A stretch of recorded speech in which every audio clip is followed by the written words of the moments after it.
असं तुमचं म्हणणं आहे. उपसमितीचे दोन कायला बडबड करता रे? इकडं काय चाललंय काय नाही, काय बिकार सारखे चालले तरी तुमच्या अंगात.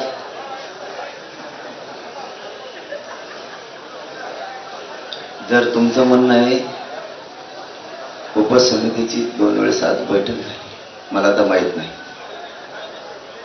तर काय निर्णय केंद्र सरकारचा का सुप्रीम, तर सुप्रीम कोर्टाचा सरसकटला प्रॉब्लेम आहे असण्याचं कारण नाही, पण त्याला पर्याय दुसरा पण आहे. तुमच्याकडे 58 लाख नोंदीचा आधार आहे, त्याच आधारावरती मराठा आणि कुणबी एकी JR काढा म्हणतो आपण, त्याच्यावरच बैठक झाली ना. मराठा आणि कुणबी एकी याच्यावरच JR काढायला 58 लाख नोंदीचा आधार आहे. ज्या मराठ्यांच्या कुणबी नोंदी सापडलेल्या आणि ज्या मराठ्यांच्या सापडलेल्या नाही त्यांची पोटजात उपजात म्हणून आपण आरक्षण घ्या सरसकट शब्द वापरूच नका ना. त्या 58 लाख नोंदीच्या आधारावरती JR काढा, अध्यादेश काढा की मराठा कुणबी ही पोटजात उपजात आहे. तोच कायद्याचा 2012चा रूल सांगतो. 1967 पासून 2001, 2000 आणि त्याच्यानंतर 2012च्या कायद्यानं ओबीसी आरक्षण मजबूत केलं. म्हणजे तुम्ही व्हॅलिड होताय 2012च्या कायद्याने. तुम्हाला व्हॅलिड करायचं असेल, तुम्हाला ओबीसी आरक्षण द्यायचं असेल आणि तुमच्याकडे जर आधार असेल, महत्वाचे 4ही मुद्दे सांगितले कारण प्रश्न महत्वाचा होता म्हणून सांगितले. व्हॅलिड करायला आणि तुम्हाला पोटजात उपजात म्हणून आत घ्यायला 2012च्या कायद्यानुसार 58 लाख नोंदीच्या शिंदे समितीच्या अहवालावरती मराठा आणि कुणबी पोटजात उपजात म्हणून आत घ्या. ज्याला घ्यायचं ती घेईन, ज्याला नाही घ्यायचं ते घेईन, सरसकट म्हणायची गरज नाही.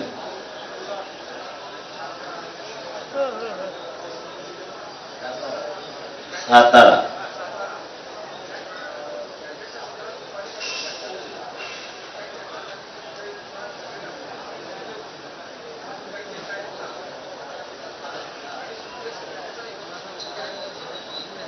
हे बघा, आम्ही तुमच्या म्हणण्यानुसार आम्ही अभ्यासकांशी फक्त चर्चा केली. आम्ही कसलेही डॉक्युमेंट सरकारला देणार नाहीये. त्याचं कारण असं, सरकारनं 13 महिन्यापूर्वी डॉक्युमेंट घेतले. आता देऊन उपयोग नाही. आता डॉक्युमेंट देऊन काय करायचं? सरकारनं 13 महिन्यापूर्वी हैदराबाद संस्थानकडून तिथल्या मुख्य सचिव आंध्राच्या आणि आपल्या मुख्य सचिवांनी दोघांनी मिळून त्या कॉप्या अटेस्टेड केल्या. नुसत्या कॉप्या उचलून जर आणल्या असत्या, इथल्या मागासवर्ग आयोगाला, राज्याच्या केंद्राच्या मागासवर्ग आयोगाला, कॅबिनेटला आणि इथल्या समितीला आणि 2012च्या कायद्याला, म्हणजे 5 विषयाला, ही पंचसूत्रीय याला त्या मान्य झाल्या नसत्या. म्हणून इथली समिती आणि इथल्या मुख्य सचिवांना ते तिकडच्या मुख्य सचिवाकडून अटेस्टेड करून आणणं आवश्यक होतं, ते आणलेलं. आता आमची चर्चा फक्त एवढ्यासाठी झाली, डॉक्युमेंट द्यायचे म्हणून नाही, पुन्हा हे द्यायचे मग ते पहिले, त्याच्यासाठी फक्त चर्चा झाली काय केलं पाहिजे. सातारा संस्थानचे गॅजेटियर आणि हैदराबादचं गॅजेटियर याच्यासाठी मी 1 मिनिटाचा वेळ द्यायला तयार नाही असं त्यांना सांगितलेलं आहे. म्हणून त्यांनी त्याच्यावर धावाधावी चालली आहे. कारण सातारा संस्थानचं गॅजेटियर असं आहे, एकदम सोपा विषय, पश्चिम महाराष्ट्र पुरा बसतो आणि हैदराबादचं गॅजेटियर त्यात मराठवाडा. हैदराबादचं गॅजेटियर सांगतं मराठवाड्यातला मराठा हा कुणबी, म्हणून त्यांना काही देण्याची गरज नाहीये. त्यांनी शिंदे समितीनं सरकारला आवाज देणं गरजेचं आहे. सरकारनं स्वीकारून किंवा स्वीकारायच्या आधी त्यांनी राज्य मागासवर्ग आयोगाकडून तो घेणं गरजेचं आहे. 2 ते 3 प्रक्रिया आहेत. पहिली प्रक्रिया, शिंदे समितीनं 13 मिनिटाचा अभ्यास केलाय. इथं मी त्यांना मीडियात विचारून घेतलं, ते बोलले. आता त्यांना बदलता येणार नाही. ते अहवाल आता सरकारला देणं गरजेचं आहे. सरकारने कॅबिनेटनं तो स्वीकारून तो मागासवर्ग आयोगाकडे द्यायचा का आधी त्यांनी स्वीकारायचा का आधी मागासवर्ग आयोगाकडे द्यायचा ते त्यांचं ते ठरवते. मग ते मागासवर्ग आयोगाकडे सुद्धा जाणं खूप गरजेचं आहे. 2012चा कायद्याचा रूल आहे, त्या रूल प्रमाणे ते करायला लागतं. नसता तुम्हाला आधी घ्या नंतर घ्या, तुम्ही तो घ्या आणि ते टिकवायची पण जबाबदारी तुमचीच आणि अंमलबजावणी करायची जबाबदारी तुमची. पण माझं मत आहे टिकवाय फेकवायचा हा विषय काढायची गरज नाही. 150 वर्षापूर्वीच्या नोंदी आहेत, त्या कोणाच्या बापाला काही होत नाही तिथे, त्यामुळे उगा फाटे फोडण्यात मजा आली.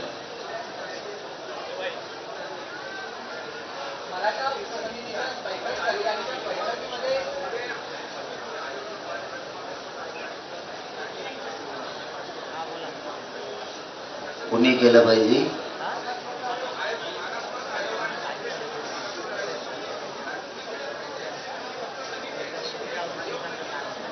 कुणाचं म्हणणं आहे? कोण अभ्यासक? सगळ्यांनी मला नाव सांगायचं. ते अभ्यासक बेकार जाऊन असू शकतो.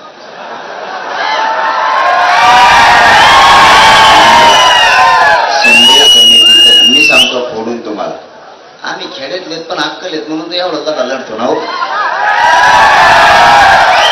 जो कोण अभ्यासकांनी तुम्हाला सांगितलं ना, तरी एक नोंद बी आतापर्यंत पदरात नाही पाडली मराठीच्या. आपण 58 लाख मध्ये 3 कोटी मराठी आरक्षण घेतलं आतापर्यंत. तेव्हा कोण हुशार समन्वयक अभ्यासक आता पण त्यांनी एक नोंद मी समाजासाठी देऊ शकला नाही. कशाला ज्ञान पातळी तू झोप ना, आगना तिकडे घरी बसून. तुम्हाला क्लिअर सांगतो, शिंदे समितीचं काम आहे नोंदी शोधणं, प्रमाणपत्र देणं पण त्यांच्या हातात आहे, व्हॅलिड देणं पण त्यांच्या हातात आहे. पण जर संबंधित मंत्रालयानं ते अधिकार जर त्यांचे काढून घेतले हरकत नाही. संबंधित मंत्रालय प्रमाणपत्र पण देते आणि व्हॅलिड पण देते. पण शिंदे समितीचं सगळ्यात महत्वाचं काम आहे नोंदी शोधणं, त्याचा अहवाल तयार करणं. त्यांनी तो अहवाल तयार केला, त्याचे 3 खंड तयार केले. गप्पानारे पागल हो, तुम्ही आयुष्यात कधी फोटो बघितलेला आहे का नाही?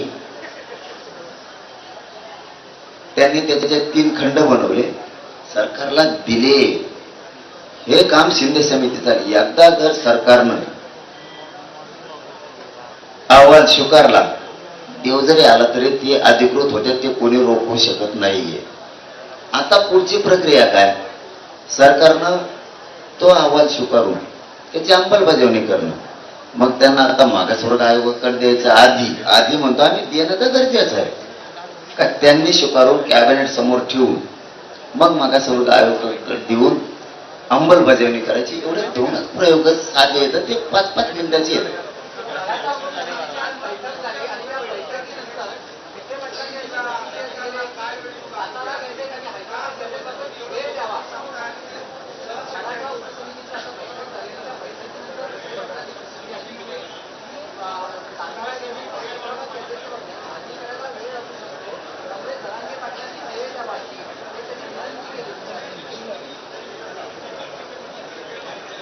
कशासाठी वेळ पाहिजे?